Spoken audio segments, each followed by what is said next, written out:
ఎకరాలు అగ్రిగోల్డ్ భూములు వేలానికి సిద్ధం. ఈ నెల 11న విధి విధానాలు ఖరారు. సెప్టెంబర్ 15 నుంచి వేలం ప్రక్రియ ప్రారంభిస్తాం.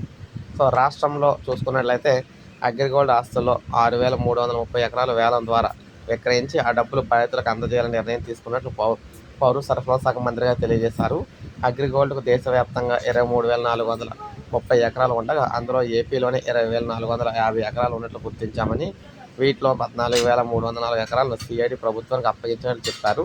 వీటిలో 6,330 ఎకరాల వేలం వేస్తున్నట్లు చెప్పారు. ఈ నెల 11న ప్రభుత్వ ప్రధాన కార్యదర్శితో జరిగే సమావేశంలో వేలానికి సంబంధించిన విధి విధానాలు ఖరారు చేస్తామని, సెప్టెంబర్ 15 నుంచి విడతల వారీగా భూముల వేలం ప్రక్రియ ప్రారంభిస్తామని పేర్కొన్నారు.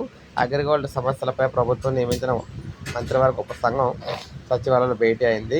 సో వీరైతే డిసైడ్ అయ్యారనమాట. ఎక్కువ ఫ్లాట్లు ఉన్నట్లుగా చూపించి మోసం చేసింది అగ్రిగోల్డ్. అయితే ఇప్పుడు ఎవరైతే అగ్రిగోల్డ్ సంబంధించి మనకి డబ్బులు కట్టారో వారందరికీ కూడా ఈ భూములు అయితే అమ్మి డబ్బులు అయితే ఇవ్వడానికి రాష్ట్ర ప్రభుత్వం సిద్ధం చేస్తుంది. ఇది ఒక మంచి గుడ్ న్యూస్ అని చెప్పుకోవచ్చు ప్రతి ఒక్కరికి కూడా. సో ఇది అప్డేట్. ఒక లైక్ చేయండి, సబ్స్క్రైబ్ చేసుకుని మన ఛానల్ సబ్స్క్రైబ్ చేసుకోండి.